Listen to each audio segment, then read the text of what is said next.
नमस्कार दोस्तों, आइए जानते हैं आज राजस्थान की बड़ी खबरें। आज की पहली खबर है कि भगवान शिव को भेजा था नोटिस, अधिकारी निलंबित। जयपुर विकास प्राधिकरण JDA के प्रवर्तन अधिकारी अरुण कुमार पूनिया को भगवान शिव को नोटिस जारी करने के मामले में निलंबित कर दिया गया है। मामला मुख्यमंत्री भजन लाल शर्मा के संज्ञान में आने के बाद त्वरित कार्रवाई की गई। मुख्यमंत्री कार्यालय ने कहा कि संबंधित अधिकारी का यह आचरण राज कार्य में गंभीर और जानबूझकर की गई लापरवाही माना गया है।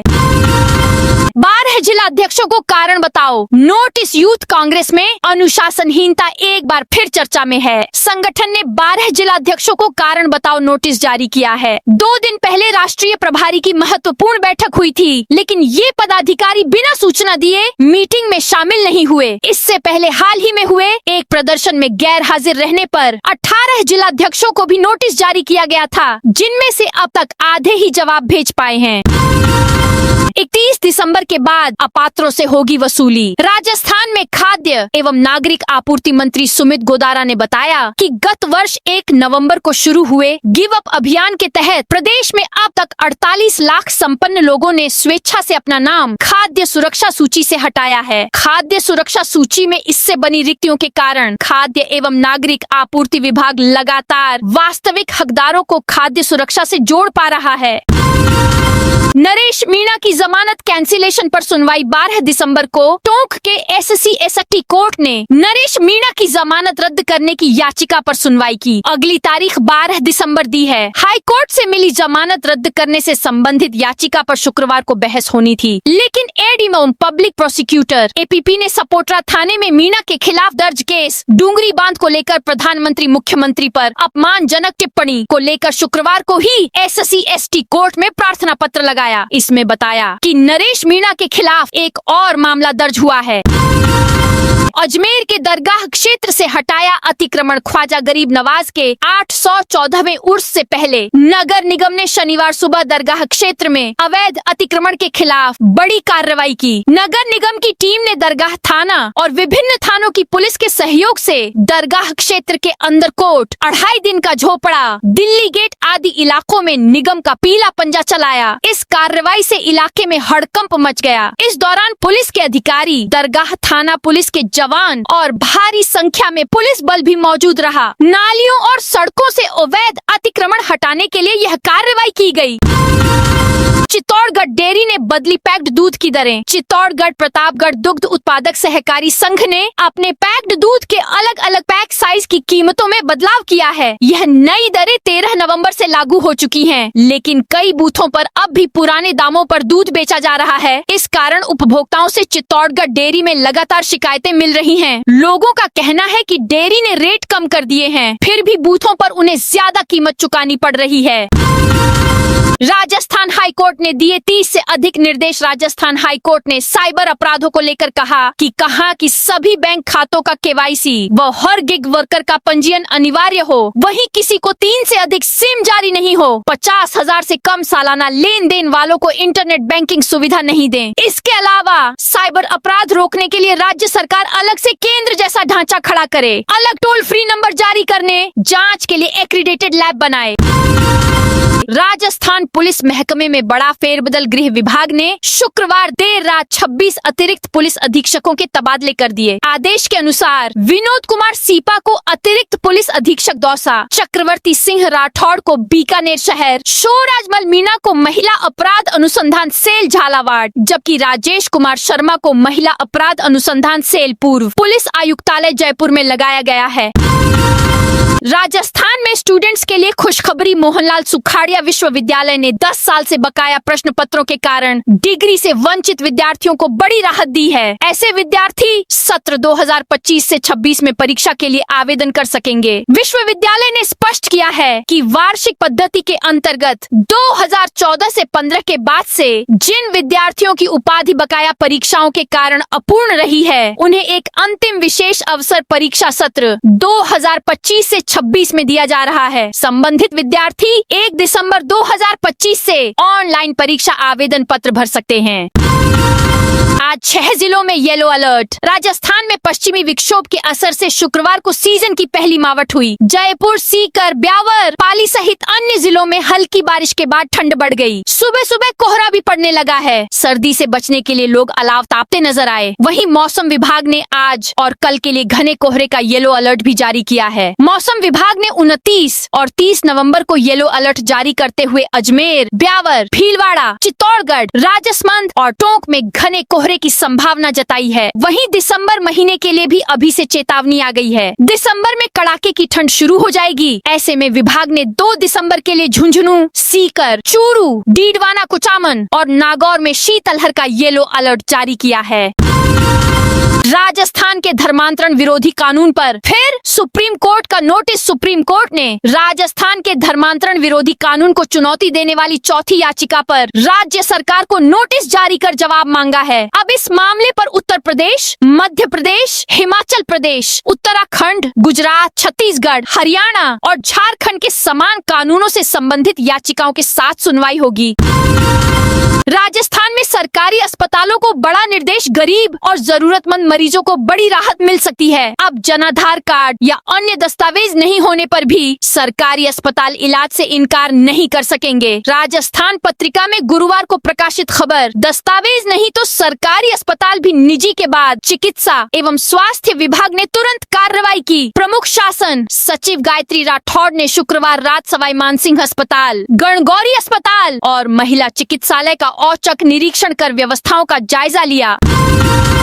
गार्गी पुरस्कार आवेदन अब विद्यालय स्तर पर। शिक्षा विभाग ने गार्गी पुरस्कार और बालिका प्रोत्साहन पुरस्कार को लेकर बालिकाओं को राहत दी है। अब इन दोनों पुरस्कारों के लिए छात्राओं को ई मित्र केंद्रों के चक्कर नहीं लगाने पड़ेंगे। छात्राएं विद्यालय स्तर पर ही आवेदन कर सकेंगी। आवेदन प्रक्रिया भी शुरू कर दी गई है। बालिका शिक्षा फाउंडेशन ने 15 दिसंबर तक आवेदन आमंत्रित किए हैं। गार्गी पुरस्कार की प्रथम और द्वितीय किश्त के 3000 रुपए सीधे बैंक खाते में जमा किए जाएंगे। बालिका प्रोत्साहन पुरस्कार के लिए चयनित छात्राओं को 5-5 हजार रुपए डीबीटी के माध्यम से दिए जाएंगे।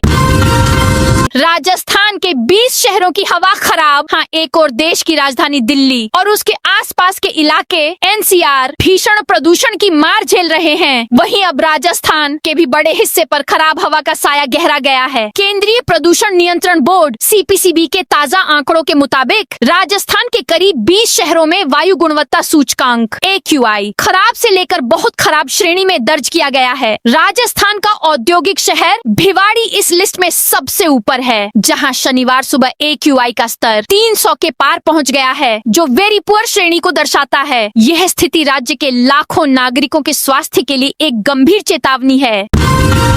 सीकर में अनफिट स्कूल बसों पर परिवहन विभाग का सख्त एक्शन। राजस्थान के सीकर जिले में बच्चों की सुरक्षा को लेकर परिवहन विभाग ने कड़ा रुख अपनाया है। शुक्रवार को लक्ष्मणगढ़ इलाके में चल रही अनफिट स्कूल बसों के खिलाफ बड़ी कार्रवाई की गई। विभाग की टीम ने 3 बसों को सीज कर लिया, जो नियम तोड़कर सड़कों पर दौड़ रही थीं। यह कदम बच्चों के जीवन को खतरे से बचाने के लिए उठाया गया। सीकर परिवहन विभाग की टीम ने लक्ष्मणगढ़ विधानसभा क्षेत्र और फतेहपुर इलाके में विशेष जांच अभियान चलाया। अधिकारी हनुमान सिंह ने बताया कि टीम ने कई स्कूल बसों की जांच की। जयपुर दिल्ली रूट पर नई ट्रेन की सौगात। जैसलमेर से चलकर वाया जयपुर होते हुए शकूर बस्ती दिल्ली के बीच आज से नई स्पेशल रेल सेवा का संचालन शुरू हो रहा है। रेल, सूचना एवं प्रसारण और इलेक्ट्रॉनिकी एवं सूचना प्रौद्योगिकी मंत्री अश्विनी वैष्णव आज जैसलमेर रेलवे स्टेशन से जैसलमेर एक्सप्रेस को हरी झंडी दिखाकर रवाना करेंगे। 1 दिसंबर से जैसलमेर एक्सप्रेस ट्रेन का नियमित संचालन शुरू हो जाएगा। सीएम आयुष्मान बाल संबल योजना अब बड़े मरीजों पर भी लागू। राजस्थान हाईकोर्ट की जोधपुर पीठ ने मस्कुलर डिस्ट्रॉफी जैसी दुर्लभ बीमारी से पीड़ित मरीजों के उपचार को लेकर आदेश दिया है। इसमें अंतरिम आदेश पारित करते हुए मुख्यमंत्री आयुष्मान बाल संबल योजना 2024 की उम्र सीमा हटा दी है। बेंच ने स्पष्ट किया कि अगला आदेश आने तक योजना की अनुच्छेद 5 की कंडीशन एक सभी आयु वर्ग के लोगों पर लागू मानी जाएगी, सिर्फ 18 साल से कम उम्र के मरीजों तक सीमित नहीं रहेगी। राजस्थान में शीतलहर की चेतावनी। राजस्थान में बारिश के बाद अब शनिवार आज से सर्दी तेज होगी। भीलवाड़ा, चित्तौड़गढ़, राजसमंद समेत 5 जिलों में शनिवार और रविवार को घने कोहरे का अलर्ट है। 1 दिसंबर से राजस्थान में उत्तरी हवा का प्रभाव बढ़ने से कोल्ड वेव शुरू हो जाएगी। 2 दिसंबर को सीकर, चूरू, झुंझुनू और नागौर में कोल्ड वेव का येलो अलर्ट जारी किया है। पिछले 24 घंटे के दौरान जयपुर, सीकर समेत कुछ शहरों में हल्की बारिश हुई। दिन में हल्के बादल छाए रहे। देर शाम प्रदेश में मौसम साफ हो गया और ठंडक बढ़ गई। शुक्रवार दिन में सबसे ज्यादा ठंडा इलाका सिरोही रहा। राजस्थान बोर्ड की विशेष प्रतियोगिता 5 दिसंबर से होगी। राजस्थान माध्यमिक शिक्षा बोर्ड की ओर से एक विशेष प्रतियोगिता का आयोजन किया जाएगा। बजट घोषणा के तहत स्कूलों में निबंध, आशु भाषण, क्विज और चित्रकला प्रतियोगिता होगी। पहले स्कूल स्तर, फिर ब्लॉक, जिला व राज्य स्तर पर होगी। विजेताओं को पुरस्कृत किया जाएगा। इसकी शुरुआत 5 दिसंबर से होगी और कक्षा 9वीं से 12वीं तक के स्टूडेंट्स भाग ले सकेंगे। रेल मंत्री अश्विनी वैष्णव ने दिखाई हरी झंडी जैसलमेर से चलकर वाया जयपुर होते हुए शकूर बस्ती दिल्ली के बीच। आज से नई स्पेशल रेल सेवा का संचालन शुरू हो गया है। रेल, सूचना एवं प्रसारण और इलेक्ट्रॉनिकी एवं सूचना प्रौद्योगिकी मंत्री अश्विनी वैष्णव ने आज जैसलमेर रेलवे स्टेशन से जैसलमेर एक्सप्रेस को हरी झंडी दिखाकर रवाना किया। 1 दिसंबर से जैसलमेर एक्सप्रेस ट्रेन का नियमित संचालन शुरू हो जाएगा। रेल मंत्री अश्विनी वैष्णव ने जैसलमेर से रवाना हुई नई ट्रेन का नाम स्वर्ण नगरी एक्सप्रेस करने की घोषणा की। रेल मंत्री ने नए बन रहे स्टेशन का जायजा भी लिया। राजस्थान के 38 जिलों में होगा नए पशु चिकित्सालयों का निर्माण। पशु चिकित्सा सेवाओं को मजबूत करने की दिशा में राज्य सरकार ने प्रदेश के 38 जिलों में 310 नए पशु चिकित्सालय भवनों के निर्माण के लिए कुल 144 करोड़ 15 लाख रुपए की स्वीकृति जारी की है। प्रत्येक पशु चिकित्सालय के लिए 46,50,000 रुपए की राशि मंजूर की गई है। इस महत्वपूर्ण स्वीकृति में बालोतरा जिले के 7 तथा बाड़मेर जिले के 6 स्थानों पर नए पशु चिकित्सालय भवनों का निर्माण शामिल है। आदेश जारी करते हुए सरकार ने इन सभी भवनों के निर्माण कार्य को शीघ्र प्रारंभ करने के निर्देश दिए हैं।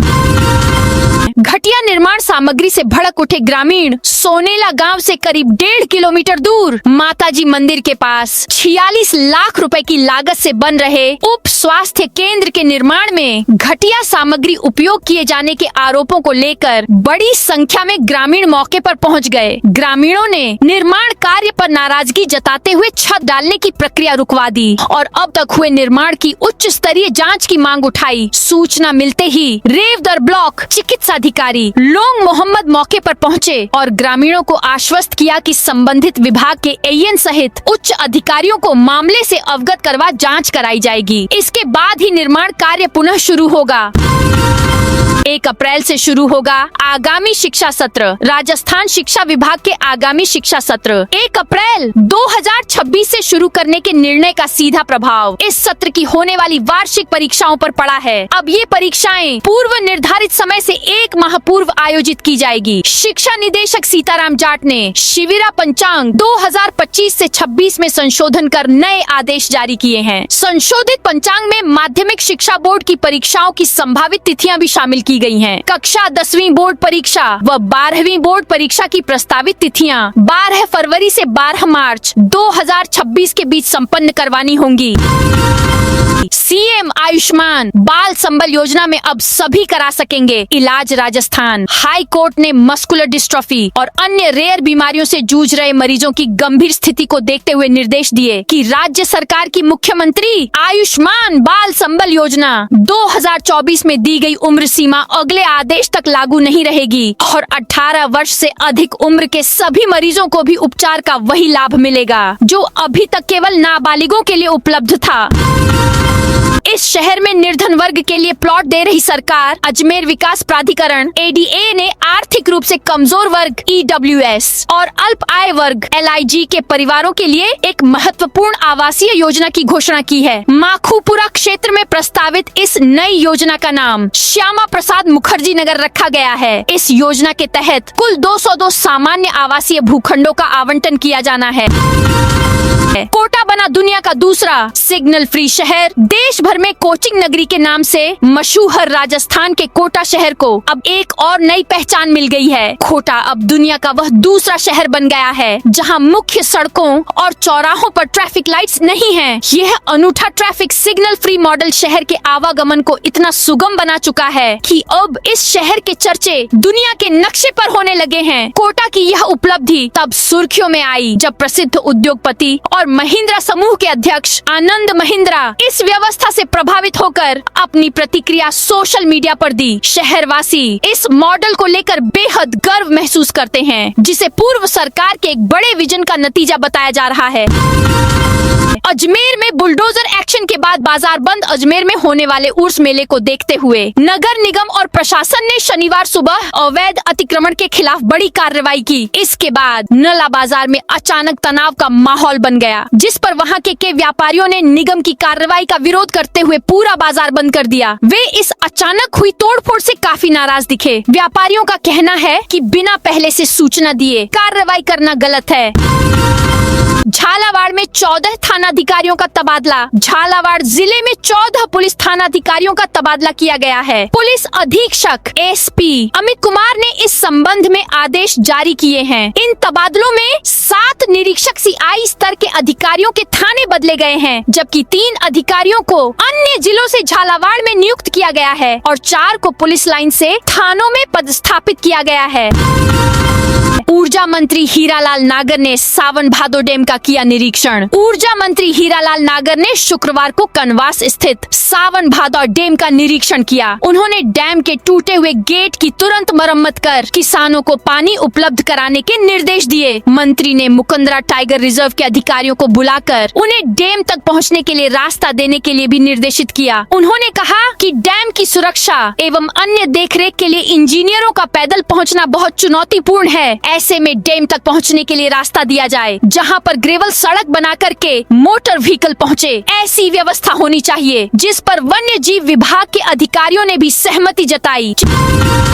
चित्तौड़गढ़ एसपी मनीष त्रिपाठी को मिलेगा परफॉर्मेंस प्रमोशन। नए साल की शुरुआत राजस्थान पुलिस विभाग के लिए खुशखबरी लेकर आएगी। सरकार जल्द ही 42 IPS अधिकारियों को प्रमोशन देने जा रही है। इनमें 2013 बैच के वे अधिकारी शामिल हैं, जो फिलहाल कनिष्ठ प्रशासनिक वेतन श्रृंखला में कार्यरत हैं और अब चयन वेतन श्रृंखला में पहुंचेंगे। इस सूची को लेकर विभाग में उत्साह है, क्योंकि लंबे समय से कई अधिकारी पदोन्नति का इंतजार कर रहे थे। इस प्रमोशन सूची में चित्तौड़गढ़ में तैनात एसपी मनीष त्रिपाठी का नाम भी शामिल है।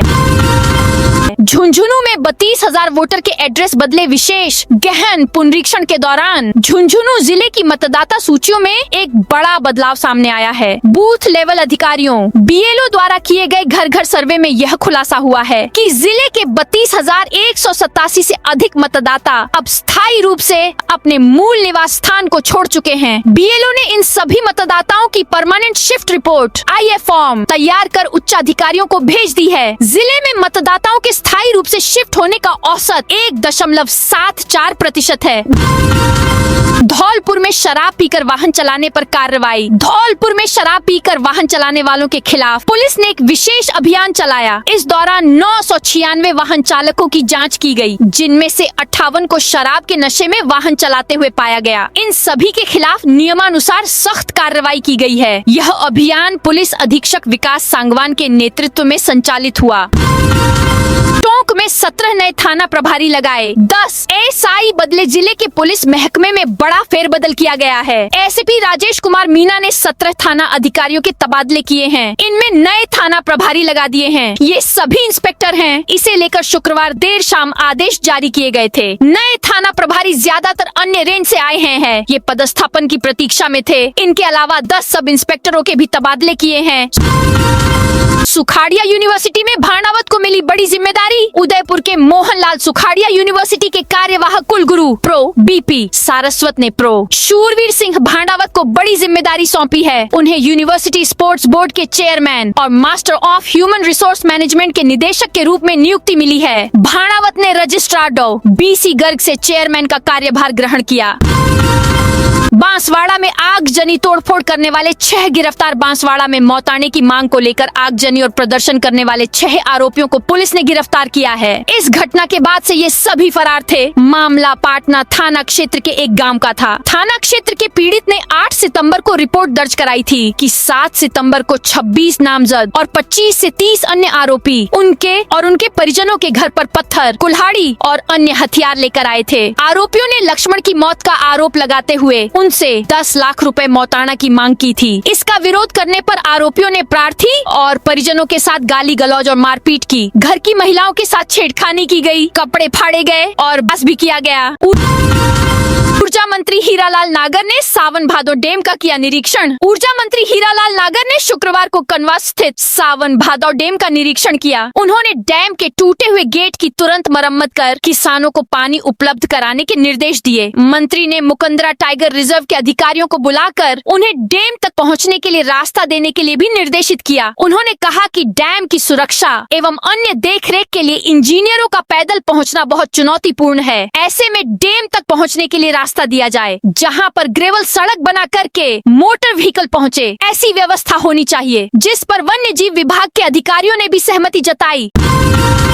बच्चों के मोबाइल इस्तेमाल पर बनेगी गाइडलाइन। जोधपुर हाईकोर्ट ने साइबर फ्रॉड और डिजिटल अरेस्ट के बढ़ते मामलों पर रिपोर्टेबल जजमेंट सुनाया। आदेश के मुताबिक किसी भी व्यक्ति के नाम 3 से अधिक SIM कार्ड जारी करने पर रोक के लिए SOP स्टैंडर्ड ऑपरेटिंग प्रोसीजर बनेगी। 16 साल से कम उम्र के बच्चों के लिए स्कूल में मोबाइल, ऑनलाइन गेम्स और सोशल मीडिया के इस्तेमाल पर गृह विभाग को शिक्षा विभाग और अभिभावक संगठनों के साथ मिलकर SOP बनाने को कहा है।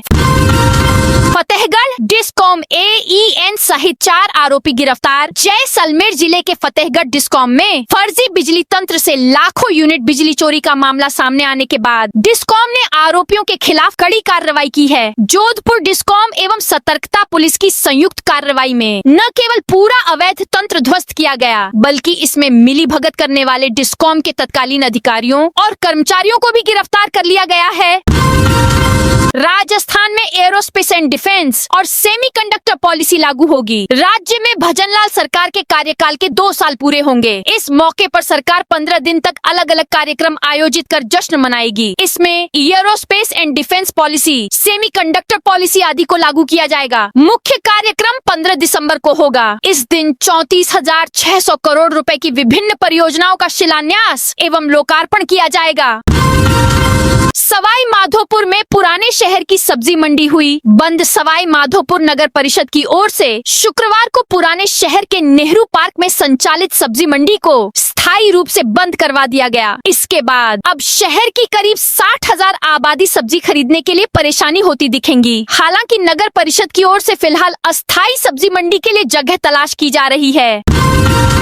RCA में खिलाड़ियों के सिलेक्शन पर विवाद तेज। राजस्थान क्रिकेट में खिलाड़ियों के सिलेक्शन को लेकर विवाद लगातार बढ़ता जा रहा है। अंडर 23 टीम में सौरव गोदारा के सिलेक्शन को लेकर राजस्थान के भरतपुर और अलवर जिला क्रिकेट संघ के पदाधिकारी ने एक दूसरे के खिलाफ मोर्चा खोल दिया है। वहीं एडहॉक कमेटी की ओर से बनाई गई ऑब्जर्वेशन कमेटी को भी सवालों के घेरे में ला दिया है।